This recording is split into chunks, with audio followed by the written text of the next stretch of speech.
Kabanata 1. Sa ibabaw ng Bapor Tabo, naglalayag sa Ilog Pasig. Nahahati ang mga pasahero sa mayayaman sa itaas at mahihirap sa ibaba. Ang Bapor Tabo ay sumisimbolo sa lipunan. Ang mayayaman ay nasa itaas, komportable. Ang mahihirap ay nasa ibaba, nagsisiksikan at nahihirapan.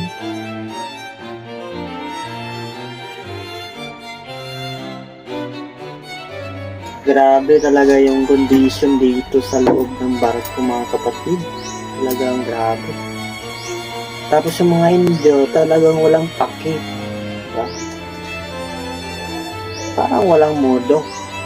Nakakadismaya talaga. So, pupuntahan na natin si Zaid. Patungkol dito yung condition natin. Okay? Tama ka, Don Custodio. Hindi pa handa ang mga ito sa sibilisasyon. Hindi init ang problema, kundi ang bulok ng sistema. So, anong ibig sabihin mo, Simon? Kung gusto nyong mabilis ang paglalakbay ng ilog, bakit hindi nyo pasabugin ang bundok? Sabugin? O minsan, ang marahas na paraan ang pinakamabilis. Tahimik ang lahat. Hindi nila alam na ang sinasabi ni Simon ay may mas malalim na kahulugan. Kabanata 2. Sa ilalim ng bapor. Masikip, mainit at puno ng ordinaryong tao. Dito makikita ang tunay na kalagayan ng mga Pilipino, hirap, siksikan at walang boses. Malapit na ako manindito. Pero bakit walang nagbabago? Basilio, may plano kami. Ano yun? Magtatayo tayo ng akademya ng wikang Kastila. Sa tingin, papayagan yun. Kailangan natin subukan para ito sa kinabukasan. Nagkaroon ng pag-asa ang ilang estudyante. Kabanata 3. Sa kubyerta muli. Nagkukwentuhan ang mga pasahero. Narinig niyo ba ang alamat na malapad na bato? Mga kwento lang iyon. Hindi lahat ng alamat ay walang katotohanan. Ang mga alamat ay refleksyon ng takot at katotohanan na hindi kayang sabihin ng direkta. Dahil ang katotohanan ay hindi para sa mahina. Isang bukirin sa probinsya. Kabanata 4. Si Cabezang Tales ay isang masipag na magsasaka. Pinaghirapan niya ang kanyang lupa.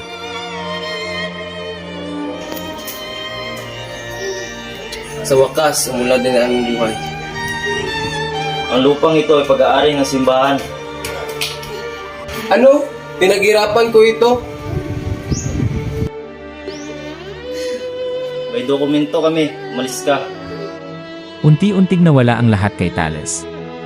Kabanata 5. Ang gabi ni Cabezang Tales ay malungkot na Pasko dahil sa pagkawala ng lahat. Tatay, huwag ka nang magalit. Inagaw nila ang lahat sa atin. Sa halip na saya, lungkot ang bumalot sa kanilang Pasko. Kabanata 6. Inay, malapit ko nang makamit ang pangarap ko.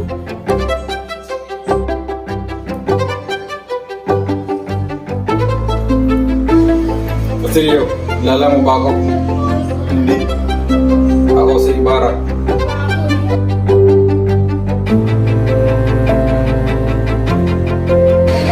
Gusto kong babagsiin ang pamahalaan. Sumama ka sa akin. Hindi. Ayaw kong gumamit ng gas. Kung ganun, wala kang mararating. Kabanata 7. Isang silid, kausap ni Simon ang sarili. Hindi sapat ang reforma. Kailangan ng revolusyon. Babayaran ko ang kanilang kasikiman gamit ang kanilang kahinaan. Kabanata 8. Maligayang Pasko. Iba't ibang lugar, ipinapakita ang kalagayan ng mga tao. Para sa mayayaman, ang Pasko ay masaya.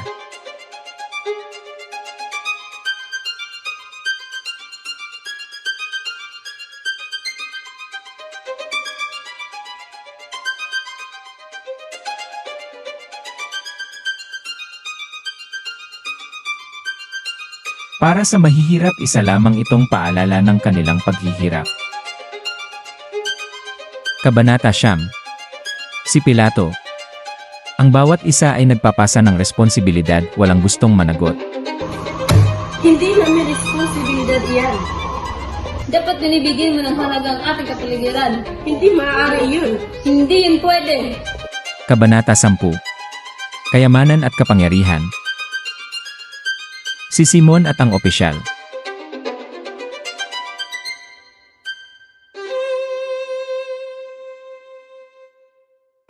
Kabanata 11. Sa bayan ng Los Banos, sa bahay ng Kapitan General. Ang mga makapangyarihan ay nagtitipon upang maglibang habang ang bayan ay naghihirap. Napakasarap ng buhay dito. Tunay nga po, napakalayo sa problema ng Manila. May balita ako tungkol sa mga estudyante. Huwag na, nagasara ng saya yan.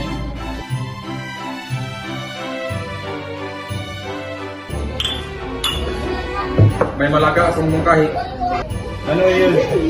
Kung gusto ninyo manatili sa kapangyarihan, huwag ninyong bigyan ng kapangyarihan ang mga Pilipino. Kabanata 12. Usapan tungkol sa sakit sa bayan. May kumakalat na sakit. Ano ang gagawin natin? Hayaan ninyo. Ang takot ang magpapatibay sa kapangyarihan niyo. Sa halip na solusyon, takot ang pinairal. Kabanata 13. Ang klase sa pisika. Basahin niyo ang libro. Pero hindi namin naintindihan. Problema niyo na yan. Ang edukasyon ay hindi para matuto kundi para sumunod lamang. Kabanata 14 na, sa bahay ng mga estudyante. Nag-uusap sina Isagani at mga kasama. Hindi dapat tayo sumuko. Paglaban natin ang akademya. Pero parang walang nakikinig. Hindi tayo kikilos. Sino kikilos? Kabanata 15. Opisina ni Ginoong Pasta. Humihingi kami ng tulong para sa akademya. Hindi ako makikialam yan, delikado iyan. Pero mga tarungan ang hangarin. Sa bundong ito, hindi sapat ang maging tama.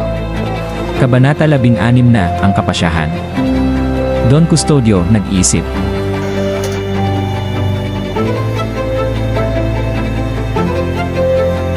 Ano nga bang dapat kong gawin? Mas mabuting tanggihan na lang yun. Iyaan na. Kabanata 17. Ang palabas. Habang ang bayan ay may problema, ang mga mayayaman ay abala sa aliwan. Pero kailangan kong piliin ang practical na buhay. Kabanata 18. Lihim na usapan. Malapit na ang Islam. Sigurado ka ba? Oo, mawasagin ko ang lahat.